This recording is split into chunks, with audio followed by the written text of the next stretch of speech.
श्री गणेशाय नमः। श्री रामचरितमानस सुंदरकांड 35वां दोहा। एहि विधि जाई कृपा निधि उतरे सागर तीर, जेह तेह लागे खान फल भालो विपुल कपिवीर। इस प्रकार कृपा निधान श्री राम जी समुद्र तट पर जा उतरे। अनेकों रीछ बानर वीर जहाँ तहाँ फल खाने लगे।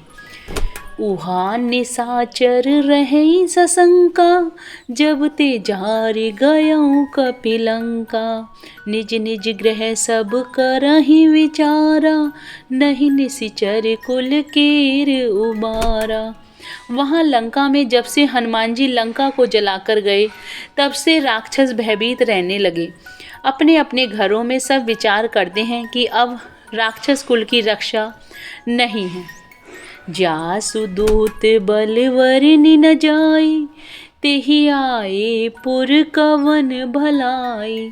दूतन सन सुनि पुर जनवानी, मंदोदरी अधिक अकुलानी। जिसके दूत का बल वर्णन नहीं किया जा सकता, उसके स्वयं नगर में आने पर कौन भलाई है। हम लोगों की बड़ी बुरी दशा होगी। दूतियों से नगर निवासियों के वचन सुनकर मंदोदरी बहुत ही व्याकुल हो गई। रहसी जोरी कर पति पग लागी, बोली वचन नीति रस पागी। कंत करस हरि सन परिहरहूँ, मोर कहाति हित ही धरहूँ। वह एकांत में हाथ जोड़कर पति के चरणों लगी और नीति रस में पगी हुई वाणी बोली, हे प्रियतम, श्री हरि से विरोध छोड़ दीजिए।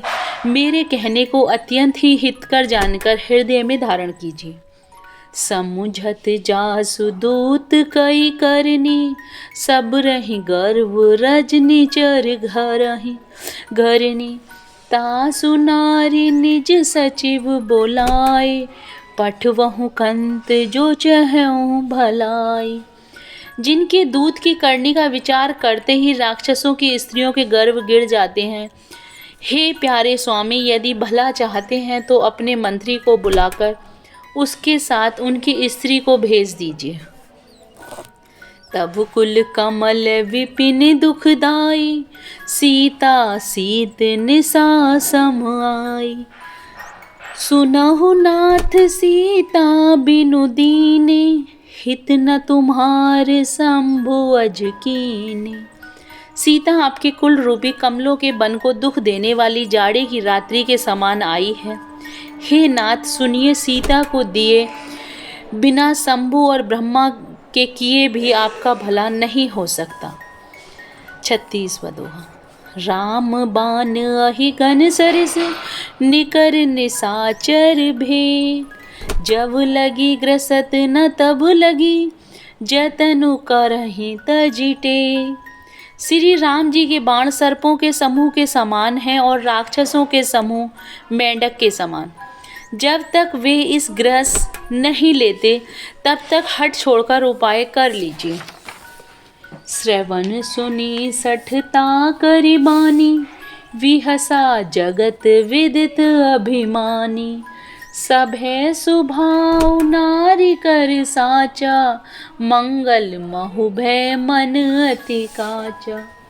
मूर्ख और जगत प्रसिद्ध अभिमानी रावण कानों से उसकी वाणी सुनकर खूब हंसा और बोला, स्त्रियों का स्वभाव सचमुच ही बहुत डरपोक होता है, मंगल में भी भय करती हैं।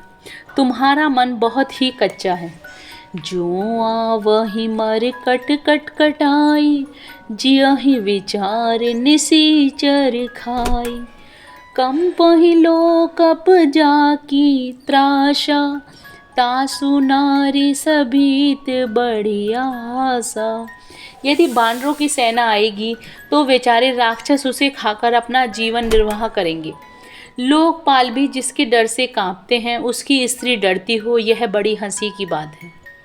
अस कही विहसिता ही उरलाई, चलऊँ सभा समता अधिकाई। मंदोदरी हृदय कर चिंता, भयहु कंत पर विधि विपरीता। रावण ने ऐसा कहकर हंसकर उसे हृदय से लगा लिया और ममता बढ़ाकर वह सभा में चला गया। मंदोदरी हृदय में चिंता करने लगी कि पति पर विधाता प्रतिकूल हो गए। बैठा हूँ सभा खबरी असी पाई, सिंधु पार सेना सब आई। बूझे सी सचिव उचित मत काया हूँ, ते सब हंसे मस्त करी रहा हूँ। ज्यों ही वह सभा में जाकर बैठे, उसने ऐसी खबर पाई कि शत्रु की सारी सेना समुद्र के उस पार आ गई है। उसने मंत्रियों से पूछा कि उचित सलाह कहिए, अब क्या करना चाहिए। तब वे सब हंसे और बोले कि चुप किए रहिए, इसमें सलाह की कौन सी बात है।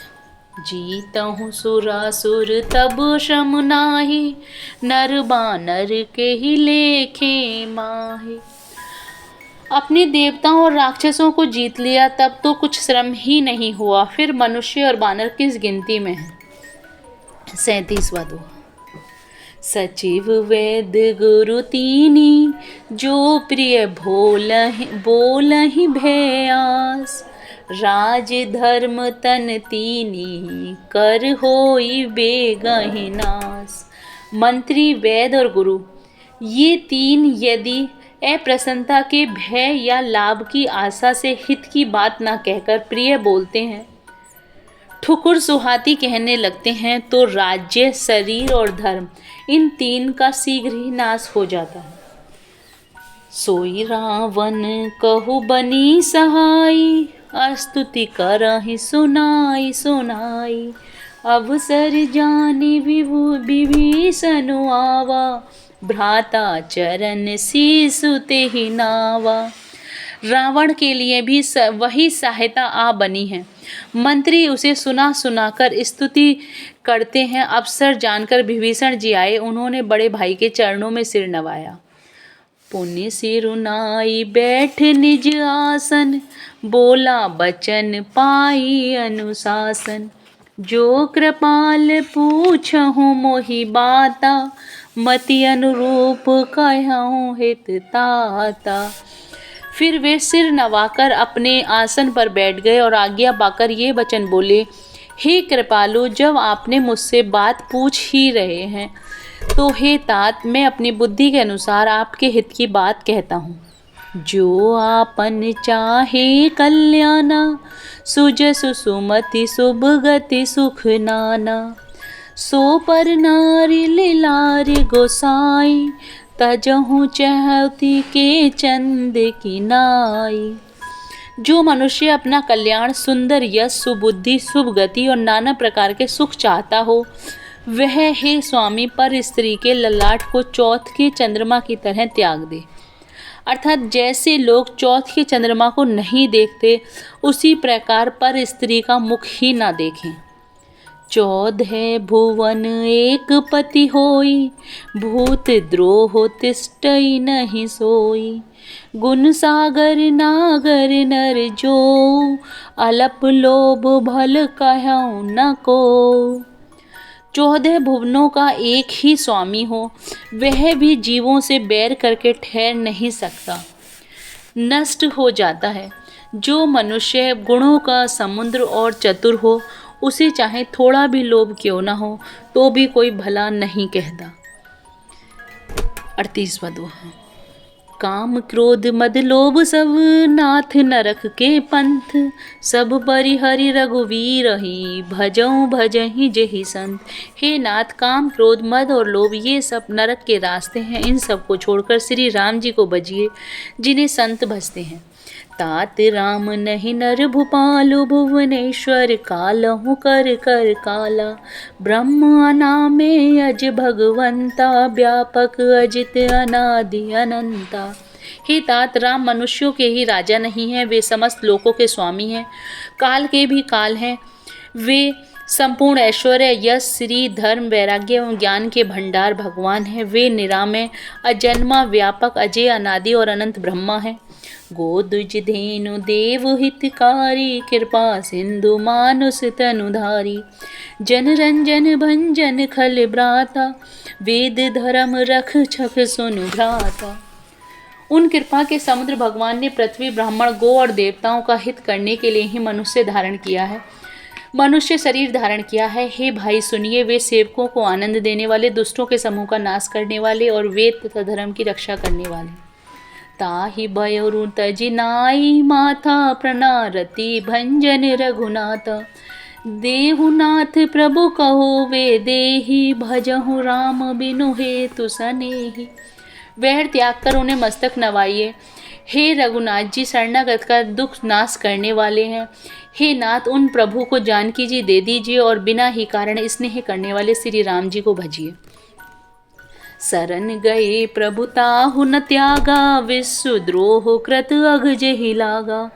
जासु नाम त्रियताप न सावन, सोई प्रभु प्रगट समझुजिए रावण। जिसे संपूर्ण जगत से द्रोह करने का पाप लगा है, शरण जाने पर प्रभु उसका भी त्याग नहीं करते। जिनका नाम तीनों तापों का नाश करने वाला है, वे ही प्रभु मनुष्य रूप में प्रकट हुए हैं। हे रावण, हृदय में यह समझ लीजिए। जय Shri Ram. Please like and subscribe the channel.